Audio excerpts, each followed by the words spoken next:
Hello there, beautiful people. Thank you so much for tuning into Mentium, the podcast that takes you on a journey to unlock the full potential of your mind. My name is Majama. I will be your host and your guide on this adventure into the fascinating realm of mindset, mental fitness, and personal growth. In each episode, I dive deep into the intricacies of the human mind, exploring the power of positive thinking, resilience, and the strategies to cultivate a mindset that propels you towards success. So buckle up for a journey of self-discovery, empowerment, and transformation. Get ready to unleash the power of your mind with Mentium. Hello and welcome to another episode of Mentium. Thank you so much for joining me one more time. As always, I am pleased and honored to have you around at the release of a new episode. Over the past few weeks, I've been talking about building momentum, staying focused, and using small steps to move forward. Today, I would like to explore a slightly different but equally important topic: the importance of asking for help. Now, if you are like many people, the idea of asking for help can feel uncomfortable. Maybe you worry it'll make you look weak, or maybe you think it's a burden on others. But here's the truth. Asking for help doesn't make you weak or incapable. It makes you human. It's a powerful way to acknowledge that we all have limits, that we all need support sometimes. In fact, asking for help can deepen our connections with others, build a sense of community, and even contribute to our success. Today, I'll dive into why it's okay to ask for help, how it can benefit both you and those around you. Before I share practical ways to start reaching out, let's get into it.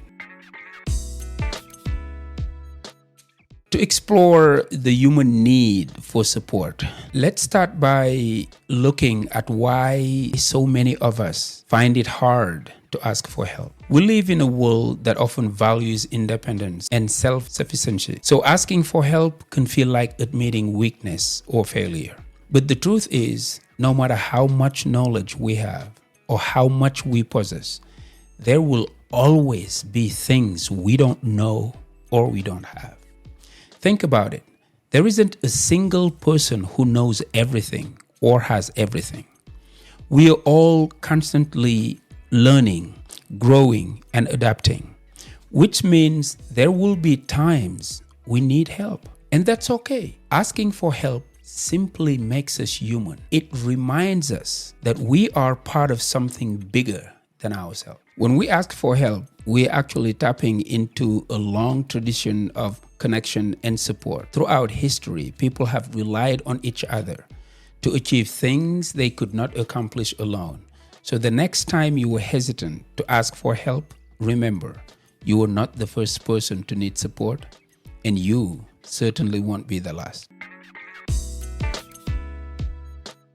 Let's talk about the power of connection and service. Here is a perspective that might surprise you. Asking for help can actually be a way of giving back. When you ask someone for help, you are offering them a chance to be of service, to contribute, and to feel good about making a difference. Think about a time when you helped someone, whether it was giving advice, lending a hand, or just being there to listen. How did it feel? Most of us feel a sense of fulfillment when we help others. So by asking for help, you are actually giving someone the opportunity to experience that same sense of fulfillment. This is where the words of motivational speaker Jim Rohn come to mind. He once said that asking is the beginning of receiving. Make sure you don't go to the ocean with a teaspoon. At least take a bucket, so kids won't laugh at you. In other words, asking for help is about opening yourself up to abundance. You are allowing yourself to receive support, advice, or resources that could make a real difference in your life. In fact, the act of service, of helping and being helped, is one of the core principles of success.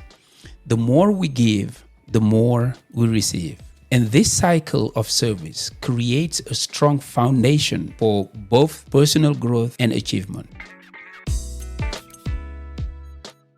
Now, let's bring this idea with a story that illustrates the importance of asking for help. There once was a boy who was trying to lift a heavy stone. He struggled, he strained, but the stone wouldn't budge. Just then, his father came along and saw him struggling. The father asked, "Are you using all your strength?" "Yes, I am," the boy replied, feeling frustrated. But his father shook his head and said, "No, you're not. I'm standing right here, waiting to help you, and you haven't asked." This story is such a powerful reminder that sometimes we think we are giving something our all, but actually we are overlooking one of our biggest sources of strength, the people around us who are willing to help. Imagine how much lighter our burdens would feel if we remembered to reach out and ask for help. Sometimes the help we need is really closer than we think, but it requires us to let go of pride and fear and simply ask. Another example that comes to mind is the story of Thomas Edison. Edison is celebrated as one of the greatest inventors in history, but he didn't achieve all his success alone. He had a team of dedicated scientists and engineers who worked with him, collaborated on ideas, and helped him bring his inventions to life. Edison understood that true innovation and progress required the combined efforts of many minds working together. These stories show us that asking for help isn't a sign of weakness. It's a sign of wisdom. It's an acknowledgement that we don't have to carry every burden alone, and that there is strength in collaboration. Now let's talk about practical ways to start asking for help, especially if we're not used to doing that. Here are a few steps to make the process easier. Number one, be specific. When you are clear about what you need help with, it's easier for others to understand how they can support you. Instead of saying, "I'm struggling," try saying, "I could use some help with this project because I'm feeling overwhelmed by the timeline." Number two, express gratitude. When you ask for help, make sure the other person feels appreciated. Saying thank you and acknowledging their support can make the experience positive for both you and the helper. People are more likely to help again when they feel valued and appreciated. Number three, offer reciprocal support. If you are in a position to help them in return, let them know. This doesn't have to be immediate or the same kind of help. Just knowing that you were willing to offer support create a sense of respect and balance. And finally, start with small asks. If asking for help feels uncomfortable, sometimes the best way is to start small. Over time, you will build confidence and realize that most people are happy to lend a hand.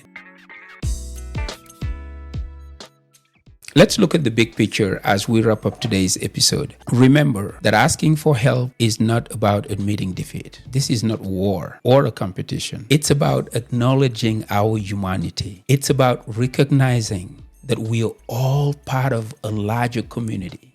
And sometimes the strength we need lies in the connections we share. The next time you are feeling overwhelmed or facing a challenge, don't be afraid to reach out. Whether it's for advice, feedback, or just a listening ear, asking for help opens doors you might not even realize are there. And in doing so, you are not only helping yourself, but you are also giving someone the chance to make a difference. So this week, I challenge you to reach out and ask for help with something, no matter how small it is. Notice how it feels and see if it changes your perspective on what it means to receive support. Thank you so much for tuning in to Mentium. If you found value in today's episode, please subscribe, leave a review, and share it with someone who might need encouragement to ask for help. Remember, we are all on this journey together. And sometimes the best way forward is to ask for a hand. Until next time, take care of yourself and your loved ones. I am Majama, and this is Mentium. Peace.